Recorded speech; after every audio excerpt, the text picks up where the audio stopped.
head into the Ringerverse to stay up to date with all things superheroes and nerd culture entertainment. Hosted by a rotating lineup of superfans at The Ringer, including Mallory Rubin and Van Lathan, shows will provide instant reactions to blockbuster releases, insightful backstories on canon, and mind-bending theories, as well as fresh takes on the latest news and rumors. Check out The Ringerverse on Spotify or wherever you get your podcasts.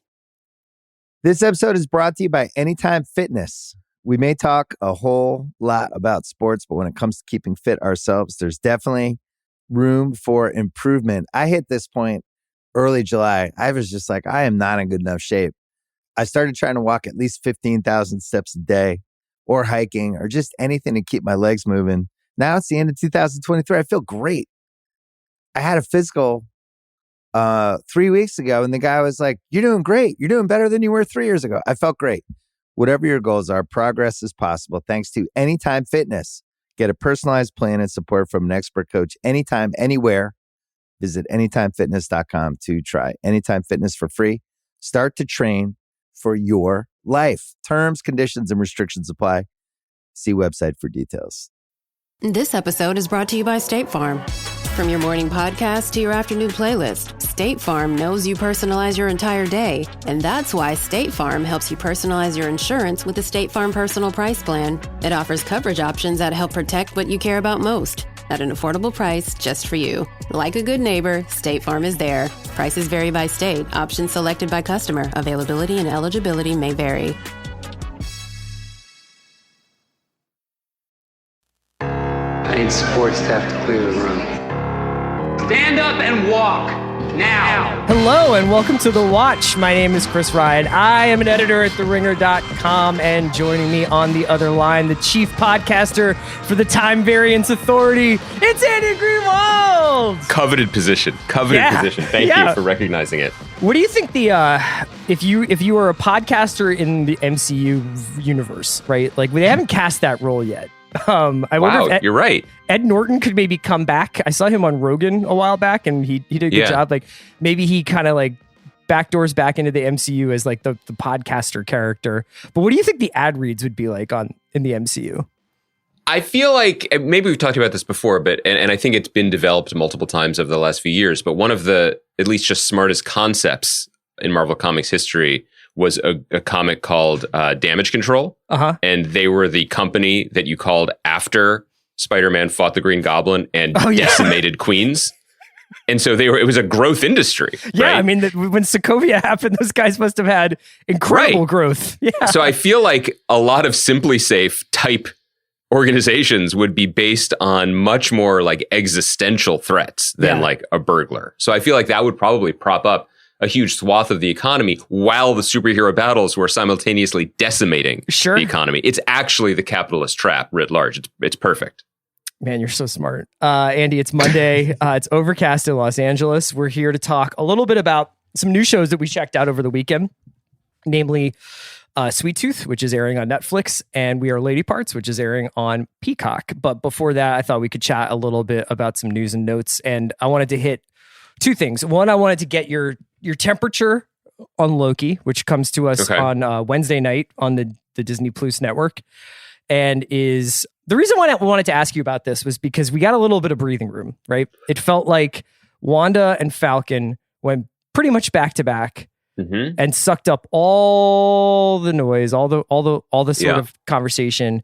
And it really was, I think, almost like weirdly, when I look back on it, the Mandalorian to WandaVision to Falcon Winter Soldier run was, I wouldn't say unprecedented, but when you take a step out of it, you're like, wow, like we were living, breathing, watching, talking these three Disney Plus shows from the Star Wars and Marvel universe. It was unprecedented. I think just not in a necessarily cool way for the culture. It was good for the podcast That's what industry. I was going to ask. And I think you and I maybe like look, we are definitely middle-aged, comic conversant, but not like overly.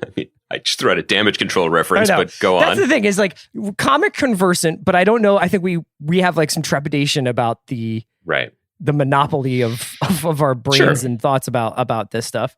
And then we had like a 2-month break there where we were talking about the Bureau and Mare, and we chatted a little bit about Underground Railroad, and there was a bunch of different shows that we were talking about. I would really like to return to Underground Railroad at some point, but now we're on the precipice of this another run. We're gonna have Loki, Black Widow, and then I was curious how you were feeling about that, about returning to the comic pages. Honestly, I don't mind because, as people know, I generally like Marvel stuff and I like having it to talk about. I am potentially overly optimistic about Loki because, as we said from the moment we saw the trailer, like if the Marvel Universe on Disney Plus is about supplying the 31 flavors for all of the types of TV fans that are out there, this one is extremely our flavor. Mm-hmm. This one strikes me as the type of hang that I'm very much looking forward to. Love a winking, charismatic performance. We've got Tom Hiddleston for that. We've got Owen Wilson back. Cast looks great. The whole vibe and tone seems exactly right for me. You're going to be shocked to hear that early reactions to Loki are incredibly positive. I was stunned. My one dude was just like, not only is this show good, but Loki is now definitively the greatest villain in TV film history, which is incredible. I mean, just kudos to Kevin Feige and the whole team just on that Anthony one. Hopkins staring at the ocean from his Malibu home, throwing his Oscars one after another. I guess I would say that I prefer this as a seasonal treat. You know what I mean? There was an element of strapping on the hard hat that I think people heard in our coverage after a while when once it became clear what WandaVision was and what it was something that we liked a lot in aspects and other aspects that we didn't love. And similarly, once it became clear what Falcon and Winter Soldier was, mining those shows for deeper content or context, as we like to do in this podcast, became a bit of a challenge. And I think taking a break and being like, here's a fun show. Again, It's not necessarily going to, I don't know, maybe it's just a little bit of breathing room so it doesn't feel like this has to both save and define pop culture for 6 weeks. Maybe it's because our lives are feeling a little bit more opened up as we're encountering them. I mean, I'd like to think that's part of the reason, even though it's a little bit of... For sure. I mean, like, outside the lines. The amount of hot yoga classes I've gone to just in the last 5 days is a testament to that, you know? Your skin looks great, by the way. The pores are wide open. I agree with you. I think that variety is the spice, man, but not in the Dune sense. It really is. It keeps things mixed up a little bit. And I think I come to the show very refreshed by what I've been watching over the last 2 months, and excited to see what they have cooked up for these characters. And I just think that the promise of like just the level of bants going on between Hiddleston and Owen Wilson is like enough of a draw for me. I've also been actively following the writer of the show, Michael Waldron's. I guess we'll call it screenwriter bullshit. Director bullshit is one of our favorite trends to watch after, and Michael Waldron is going for, he's like Simone Bilesing right now. He's pulling off moves that I don't know that we've ever seen anyone do. Just recently in Vanity Fair, he said the scripts for Loki were influenced by Inglourious Bastards, Catch Me If You Can, Before Sunrise, and Blade Runner. There it is. Michael Waldron, come on the watch. I mean, I hope so, man. Do you think that people actually like, do they ask these guys, like when you were doing Briar Patch stuff, were people like, what were your influences? Like, do people like look for that because it's such an easy like headline? Yes. And if you could do it again, would you have changed your influences for Briar Patch? I would have just asked Michael Waldron for advice because he's nailing it. He's crushing the game. You know, this might be, I don't know if this is a helpful analogy because it might make it a little less, it might be even more obscure, I guess. But there was a period a while, now a bunch of years ago when I would, in addition to, and you did this as well, I'm sure, writing record reviews or features or whatever we were doing, when we were freelance, record companies would sometimes ask you to write a bio for an artist that would go with the press packet. And your name wouldn't be on it, but you get paid and you'd interview the artist and then, you'd wax poetic about the new, let's say, the 3 subsequent Death Cab for Cutie albums. Just hypothetically, say someone anonymously did that. I was pretty good at those. Yes. And one thing, and I enjoyed doing it because I enjoyed talking to the artist and sort of helping shape what would be communicated. But one thing I learned early on is I would be talking to the songwriter or whatever, and he or she would say something. And then often they'd be like, no, you know what? Can you not use that? And I'd say, why? And they'd say, because I don't want to answer questions about that for the next 2 years. And then I started noticing, and it was true. And this is not a dig at critics either, because it's a thankless job and there's a lot of content. But generally, okay, I say this with all humility, but your boy's rabbit fur coat bio has been repurposed and recirculated many times in Jenny Lewis coverage in the last 15 years. So you feel like all this is to say is that's just the Rosetta Stone of all Jenny Lewis thought. Well, no, but it is true. Like, people need boundaries, and they need a box to put things in to communicate it. And then people often, when they're looking to listen or view something, look for the limits of that box as well. All of this is to say, like, at some point early on, someone used the word, the word Tarantino-esque was associated with an early Briar Patch trailer. My show is not Tarantino-esque. I mean, there's someone in a pantsuit with a gun at one point, right? Yeah. Like, I don't pretend to mimic that style. I'm not trying to do that style. But, 60% of the reviews say that. Right. Because I think that seems to be a catch-all for a way of understanding it. And all of that is to say, so Michael Waldron likes good stuff. And so best case scenario, he's signaling to people like us who also like good stuff that you might have a home here. Otherwise, it's just helping set the framework for the discussion. Well, I'm going to say when and not if you're okay. Lucky enough to have another television show on the air. I'd love to just be able to write that bio for you to give people the parameters. God. So I'm just like, please, I'm out there and I'm just like, this was definitely influenced very much by Notorious B.I.G.'s Life After Death, the back of Captain Crunch cereal boxes and whatever games were being offered. You're in my drafts folder, clearly. The Chris, meteorology reports of John Bolaris and David Lynch. Chris, what was your favorite bio that you ever ghost wrote? Oh, Rick Ross, for sure. Yeah. Rick Ross was the Rick Ross bio that I wrote back in the day was practically like a St. Crispin's Day speech. It was just like, which record? Or just the artist bio you wrote? I think it was for the first Def Jam album, if I remember correctly. Port of Miami?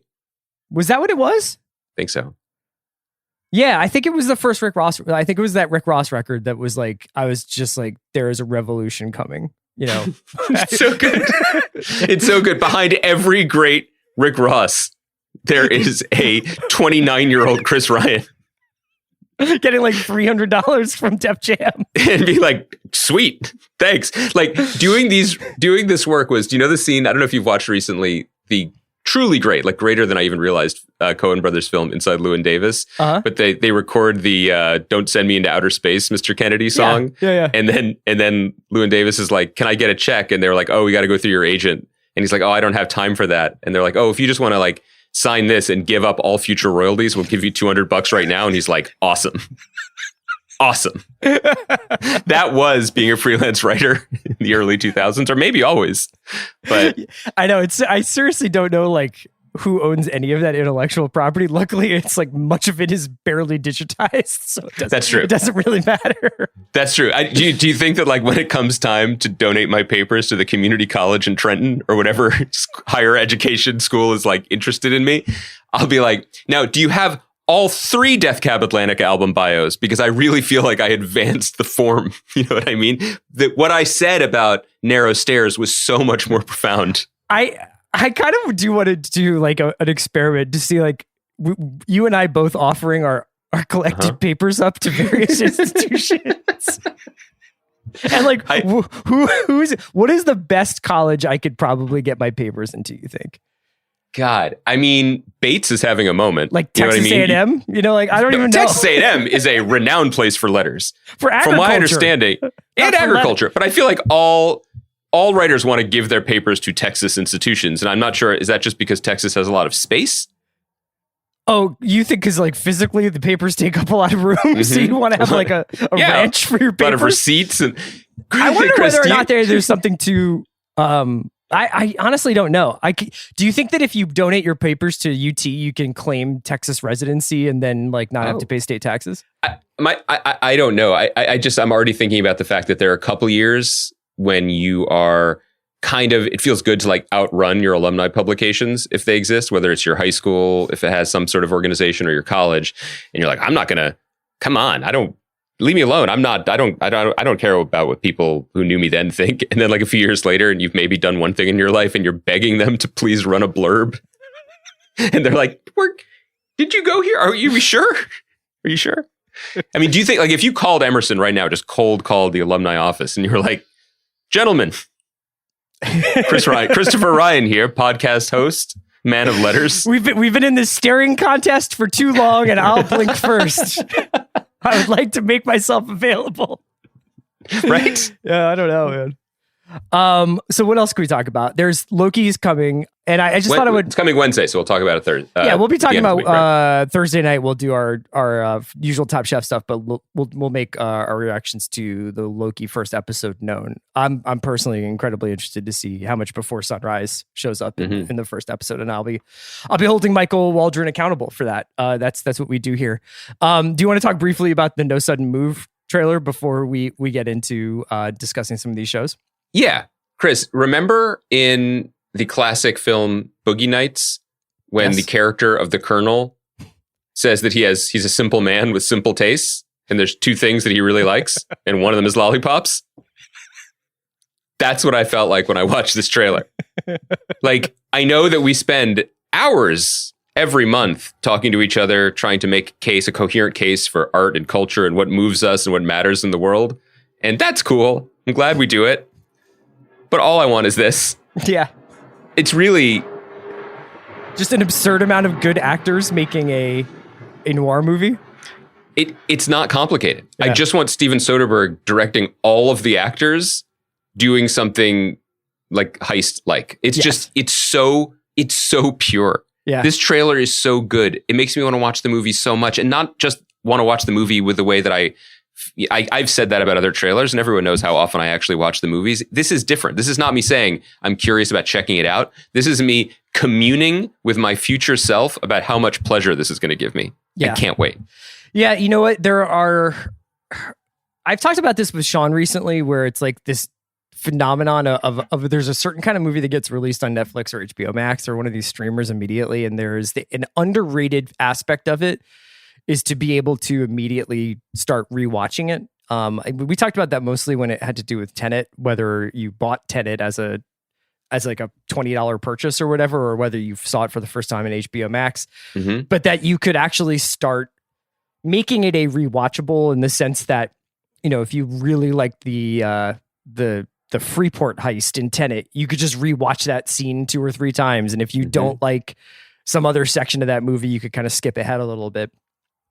And that's obviously a really different, that's like a pretty unique phenomenon in like movie history, that like these like just released films become personal property rather than communal property. You know, like we're used to, like, you have to go to the movie theater, you have to deal with whatever your circumstances you're dealing with at the theater. It's a good crowd, it's a bad crowd, it's like a good screen, bad screen. You've got a parking space, you have to drive around in circles for 20 minutes, whatever it is. Like, there is like obviously something that then you kind of give yourself over to that experience. And I think actually what's good about that is that I find myself way more open to average movies or flawed movies in the theater than I do when I'm watching at home. When I'm watching at home and something is like not setting the world on fire, right, I find myself getting really with an itchy trigger finger in terms of like, if I'm watching on my laptop, you're in control. You can change your mind. Yeah. And, you know, I think that's unfair to TV. I mean, we're going to talk about 2 new shows in a second. I think it's tough because I wish there was like a little bit more of a, it's just you and this screen, and you're going to have to like reckon with what you're watching with TV, because I will get very bored very easily. Sadly enough. I mean, it's a profound point that's relevant to all of our engagement with culture these days, because it's not just that I have a long history and a lot of memories of sitting in a theater trying to do the work to make something work for me. Yeah. Like, people have heard many times over the years, my itchy trigger finger about pilots, and it's very hard for me to like relax into the vibe and give in, even when I've been wrong about having a negative reaction early. In the theater, you feel committed because you've committed all the parking money or popcorn money or whatever, and you're also just there. So why not try to make the best of this? It's something that I continue to think about also with music, where the just the hours I spent in my life trying to like a CD that I spent $18 on. Yeah. Because that was the CD I bought and I wasn't buying another one. Now you can change your mind. I mean, that's harder as a viewer, and frankly, it's harder for creators too, because they're up against that. I really brought that up just to be like, I could imagine myself like watching No Sudden Move like 2.5 times in a weekend. Yeah, it was a positive. But it is sort of funny, reasons. like what you're saying about the music. Like I always remember I was working at a magazine called The Fader, which many people probably know what that is. And I was working with a great dude and a great DJ named Nick Catchdubs. We were sitting in the sort of bullpen area of this office, and it was right when MP3 blogs really started to pop off, and Nick had like a program where you could go to a page of an MP3 blog, and it was basically a script in his browser or whatever, a Firefox add-on or something that would just download all the MP3s that were on the page. So rather than like read the description and then download the MP3 and then open it, and then he would just download them all, put them all in like a giant playlist, and then just kind of skip through them and that was like his way of like processing this stuff. I was just like, that's genius, because you just get so much stuff coming in. And Nick was a DJ, and I think he was looking for lots of different stuff. But to me, I was like, I think that was like the first glimpse I had of how we would go on to like consume culture for the next, however, 2 decades, where it's like, you basically have your hand over the skip button of life, One of my strongest memories from the 90s was the day the Ghostface Killah album, his solo debut album, Iron Man, was released. And sophomore year of college, I remember I went to the store the day it came out. I was so excited. I bought the CD. I went and sat on the main green, put it in my Discman, and started listening.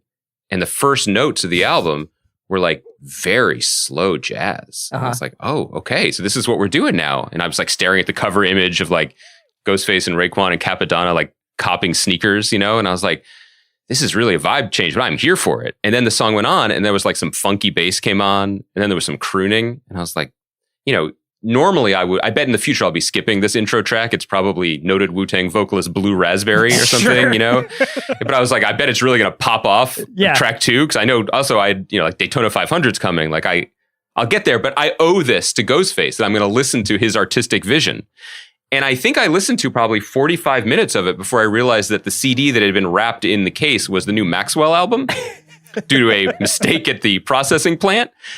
But I was there. I was going with Tony Stark's on this journey. You know what I mean? So I'm not that guy anymore. I would not do that. But all of this is to say, this Soderbergh movie looks so good. I can't wait to see it. Yeah, I mean, we haven't even mentioned it stars Don Cheadle, Benicio del Toro, Kieran Culkin, Amy Seimetz, Brendan Fraser, John Hamm. Like it's got this huge David Harbour, this huge cast. It looks like it's set in post-war Detroit, I think, is the setup. Ed Solomon wrote it with Soderbergh, I think Solomon did the script. And yeah, I mean, I think that there is... Obviously, it's been a very prolific time for Soderbergh in his post-retirement retrenching, and he's done. I would love to like sit down and rewatch all the movies he's made since he was like, actually, I'm coming back, or actually, I've figured out how to make movies the way I want. Was Logan Lucky the first official movie back? Logan Lucky was the one that he was going to use to like reimagine the distribution model of movies. Right. But I mean, High Flying Bird and Let Them All Talk and he's done a bunch of films, and I don't know that any of them have like popped where it's like, oh, well, this is either an awards contender or become hugely popular or has become something that people are talking about constantly. I mean, I really loved Let Them All Talk, especially. But this one feels like the most mainstream swing he's made since Logan Lucky, which I think was probably hamstrung almost by the idea of like it's Ocean's 11 but a NASCAR race was like too overwhelming of a proposition, and people were not sure how to deal with like what they actually got. I think that we champion him not only because he is like peerless as a filmmaker and it's just so thrilling, and he can go genre to genre, and he just loves actors and he loves making movies, and it's just fun on a kinetic level to watch his movies, and there's always a high level of quality.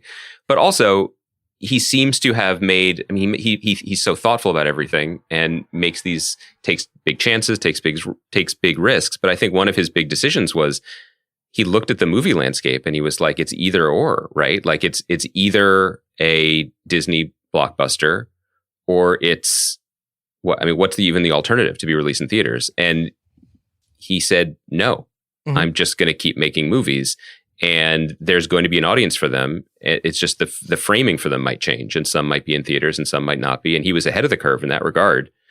In this movie, as the things are opening up in the summer, we're starting to see more like hybrid release strategies, and some things are going to be in both, and some things are going to be in theaters much to the chagrin of filmmakers in some cases. Absolutely, like Quiet Place is in theaters now, and I believe goes to Paramount in probably like 30 days or something like that. I think it was a 45-day theater. But it's window. doing well in theaters. It's doing quite well in theaters. Conjuring is in theaters, and I think is the #1 movie in the box office, but is also currently on HBO Max.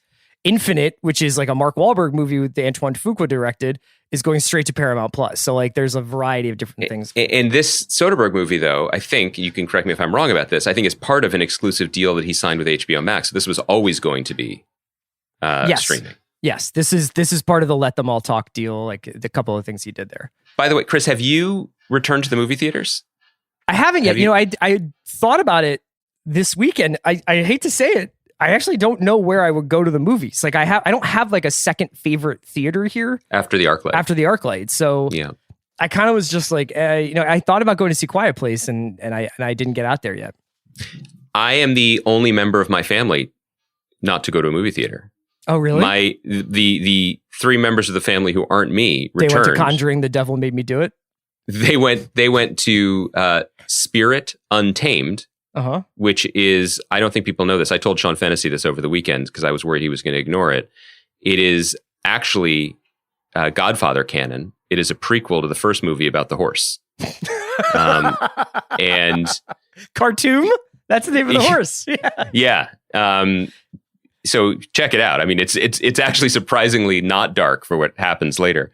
But yeah, it took the big screen adaptation of the beloved animated series Spirit, about a horse, to bring them back to the theater. The movie is actually called Spirit Untamed, which really makes me think of the series in a different light, because I didn't know the series was tamed.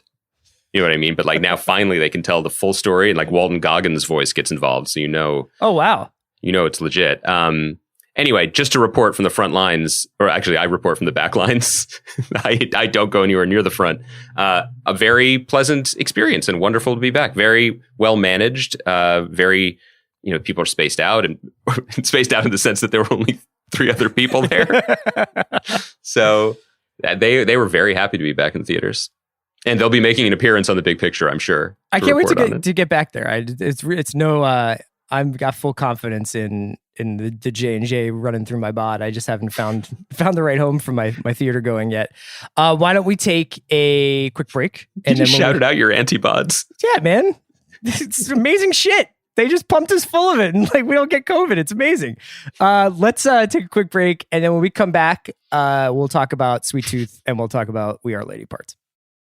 This episode is brought to you by Mint Mobile. New Year's resolutions are fun the first couple of weeks. Then you kind of maybe conveniently forget about them halfway through January. No shame. It happens to us all. But this year I have a foolproof plan, at least when it comes to saving money. Just switch to Mint Mobile and you're done.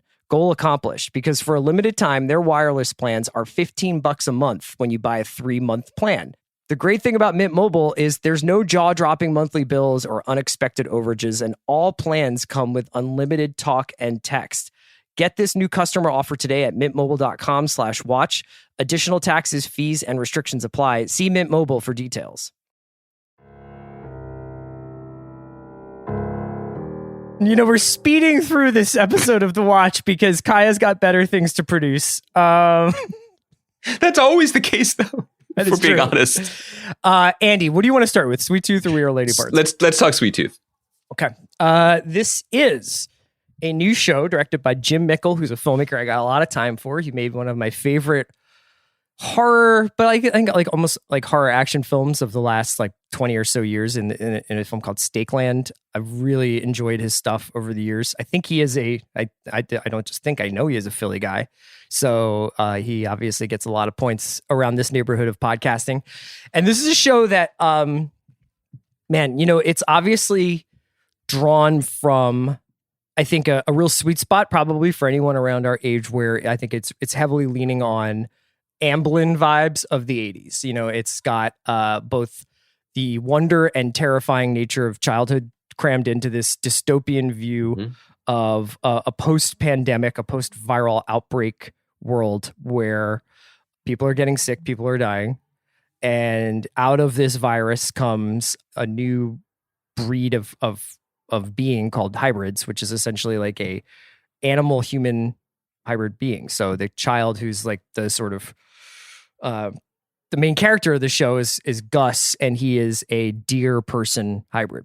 And we follow him along for the first couple of years of his life in the wake of this pandemic, in the wake of this of this huge outbreak. And he's living alone in a forest with his dad, played by Will Forte. And we just sort of get, it's like a lot of world building this first episode. And I guess when I got to the end of the first episode, I almost regretted the fact that we hadn't watched like maybe a chunk of these. I don't know necessarily that this is a show that we're going to hit like every episode on, but I feel like, you know, you talked a little bit about pilotitis. This was a really, really, really well-made piece of television. Like, yeah, I agree. I mean, I think we should start there just because, and as Chris said, maybe we'll circle back. We really only watched the first one, just kind of get a taste for it and be able to talk about it a little bit. I think before we even get into its merits, it's a pretty interesting case study in how TV gets made these days, because I think there's a school of thought, you know, it's trickle down Marvel economics or whatever, that to make anything, you need to have killer IP and you need to have a giant world, right? And so comic book series are getting strip mined for parts. And the very well regarded comic creator Jeff Lemire made this series, I think for DC, but it's creator owned, and it's for it's not their Superman line of comics, basically. No, but it's and as you mentioned, it is a Warner show. So I thought it is a Warner studio. Noteworthy that it was not. Yeah.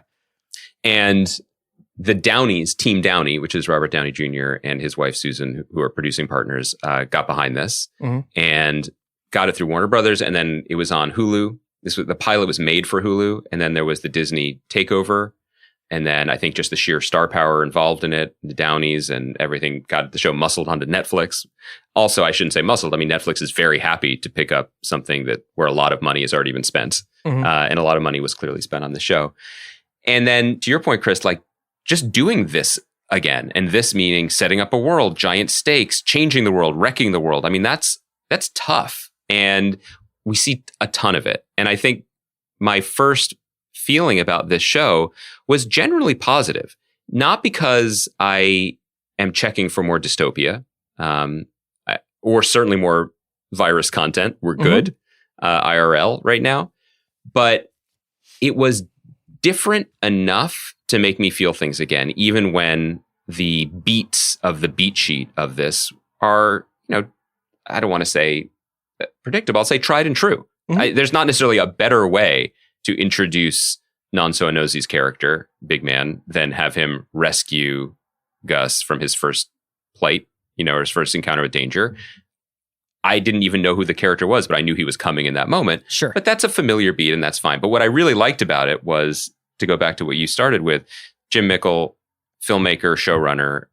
Last week I said he created the show Hap and Leonard, which was very underrated and underseen genre show. And I think it was on IFC. He brings, first of all, the direction is beautiful, but the production design is beautiful and thoughtful. And there's just a color palette. I know this sounds very basic, but there's a color palette at work here that I found very pleasing. Yeah. You know, the sort of soft pastels and woodland hues and the dreamlike aesthetics of the hospital when the hybrids arrive, and the treatment of the hybrid moment in the nursery as a thing of off-kilter beauty and wonder and not horror. It seems like a small shift on the great mixing board of life, but it was enough to draw me in instead of push me away. And sometimes that's kind of all it takes. I completely agree with you. I think, I've talked a lot about the perspective that the show is being told through a lot recently, especially with Mare, where I'm like, I think I reacted differently than maybe a lot of people who watched Mare, where I was like, I feel like this show did kind of start jumping around from POV characters, from being mostly Mare to almost a true ensemble and multiple POVs. And that was like what it was for that show. For this one, at least for this first episode, I thought that they did a really good job of filtering the entire download of information that you're getting about what's happening in this world after they do the initial sort of kind of preamble with the doctor. And when they get to Gus out in the woods, everything that he's learning, he's essentially learning through the prism of what his dad is telling him in the kind of, childlike way that he's interpreting it, which is mostly through, these kind of like golden rules that he needs to follow and why he needs to follow them. And then there's this idea of like what a kid can handle at a certain age in terms of the information that Will Forte's character is willing to share with him and whether he can trust his kid to not put himself in danger. And I often will find myself slightly frustrated by things like that, where I'm just like, obviously there's like a lot of this world outside the literal fence of this scene. But I kind of feel like you may not trust the kid to know it, but I would like to know it. It's not like a mystery to me. Obviously there are going to be roving bands of hunters who are looking for these kids. There's clearly going to be a lot of mixed feelings about what they brought into the world. I just want to kind of like get into that as fast as possible. So I found myself a little impatient with that.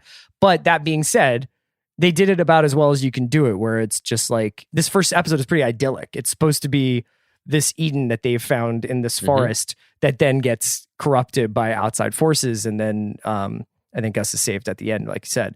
So did you get to the end of this episode? And I think I always think about this specifically with Netflix, since what they do is engineered to get you to just sit there and stay and watch the next one. Were you like, were there enough time? I would have just like knocked out another one. Were you like, I get it, but it's not necessarily something I'm going to like dial up right after another? I mean, it is a absolute to premise pilot. I mean, the pilot is not representative of the show. The pilot is getting us to the precipice of the show starting. So it is a very unnatural place, I guess, for us to have ended our first watch for coverage. I will say that, and this is on brand, I would like to watch another one, but I did not want to watch another one immediately, because this was a solid 58 minutes. But in this, for as much as a post-apocalyptic show is defined by the big strokes and the helicopters colliding in midair and the sense of doom and disaster and references to the internet going down and horrors, it is also a series of small decisions for us to care about it. And so the casting of the kid was really strong. It's hard to do. And Will Forte gave a great performance. But the biggest one for me was casting, I mentioned him already, Nonso Anozie, who people might remember from his role as the character I called Duck Sauce in early Game of Thrones. Sure. He had many names and he got locked in a vault, but he had a lot of he had a lot of Daenerys scenes, and I thought he was great. He's a British stage actor, and he brings such gravity and charisma to the role that I was excited when he arrived, and I was excited to see what the show had to say and had to do with him taking us through it as our guide into the world. It's funny. I'll never ding the show for this. I'm glad it did it, but there's an element of tweeness to it. Yeah. Like I feel like Netflix is missing an opportunity by not offering up the Sweet Tooth Papa's cardigan collection. Like that should be at Uniqlo this weekend or something. Like the beautiful cardigans that he seems to effortlessly grow into even while he's growing. Like we see the footage of Will Forte packing for raising a baby alone in Yellowstone. And I guess somewhere in those bags were like 6 maple syrup bottles and 1,000 candles and a duck, I guess. But, it's fine. It is, with the narrator and everything. I mean, the show is a fairy tale. Yeah, James Brolin narrates it. And I think that choosing to tell this story, we'll see what happens. Obviously, this is one episode, but choosing to tell it through the prism of a fairy tale as opposed to a Greek tragedy or whatever else has been the operative principle for comic book shows or post-apocalyptic shows, that sometimes that's enough. Sometimes that's enough to keep people intrigued. I'm definitely going to check it out, if only also because one of my like pet hobbies is watching the differences between first episodes, which are, like you said, usually mission statements. They're pilots. They're usually, I think, now with Netflix, I don't know, they bought this after it had already been made or whatever, but like with Netflix, typically they buy something with a series order so that when you go into shooting, I would imagine the first episode is not necessarily any different than the sixth episode in terms of its production. And you definitely make that decision when your lead is a child. I'm very curious if Sweet Tooth is a little bit more of a grizzled tooth by the time we resume the series. You know what I mean? Like if he kind of has a beard to go along with his... If Sweet Tooth is like this kid I used to play baseball with who like was the dude who, when we showed up for like 12 to 15 league, he had like a light mustache. Do you remember the kid? And it popped to like 6'2", and we were all like, oh shit. Do you remember, who was the kid? Danny Almonte or something? The kid who like won the Little League World Series, and they were like, low-key, he's 19. Well, this kid Eric, he was like, I think he was the age that he said he was, but like it was basically like we had to move him out of our league because he was the only guy throwing 70, and like most of the kids there were still playing with dolls, and he was just like throwing ungodly breaking shit, like it's stuff. Yeah, I think that's possible. Chris, last question. I assume people who are listening to this have watched the pilot, or they understand how shows like this work. So I this is a little bit of a spoiler for the episode we watched. I won't use specifics, but I just want to know, Chris, like, since you're already talking, this whole episode has been really digging in the memory vaults in a nice way. So this is consistent. Chris, you're 9-10 years old, like Sweet Tooth. You're playing Little League. Yeah. If you were confronted with a situation like Sweet Tooth, where a beloved figure in your life has expired suddenly, how do you feel like you would handle the adult corpse removal? And would you have done it as gracefully as our young boy? I thought you were asking, like, how would I memorialize him, which would my number one answer would just be big pun mural. Yeah, obviously. But I would do like the full Elliott Smith mural that they have in Silver Lake. No matter who died, I would just make it Elliott Smith. And you wouldn't like drag and bury the body. You'd be too busy just like lighters up painting. That's right. Okay, that's right. So we really liked Sweet Tooth. We'll try to check out some more of it. I loved We Are Lady Parts. This is a show on Peacock. It went up this weekend. It's originally on, I think it was on Channel 4 in England. It's a co-pro. It is a Peacock and Channel 4 co-pro. So it's simultaneous. So they put up the pilot actually apparently aired in 2018 on Channel 4. It comes from a writer-director named Nita Manzoor, and it's this show... my Peacock TV is highly algorithmic. So like when you go to when I went to my Peacock page to find it, it was not on the front page. So I hope people are looking for it. I saw that it got some love over on social media, and I think Allison wrote about it. Look, like, this is, first of all, like, I hate to like give any like extra points to things for its brevity, but this is a 6-episode season. The episodes are like 25 minutes long. This is also a show that moves at the tempo of the music it celebrates. It's about a group of young women in England who are forming a punk band as a sort of, reaction to or rejection of some of their like kind of their current situation. You know what I mean? I guess is the best way to put it. Largely made up of young Muslim women. And it's just like, if you like Freaks and Geeks, if you like Dairy Girls, if you like, basically like shows about young people with tons of attitude, you will love this show. And I watched it last night. I just was in stitches about the first episode. It's really well made. It's really well directed. The rhythm of it, as Chris was saying, the tempo, the world that we're in. And it's just kind of, for me, it was a fun and celebratory example of our global TV moment. And, look, Chris and I are about to record our last special podcast episode about the 50-episode French drama series Le Bureau.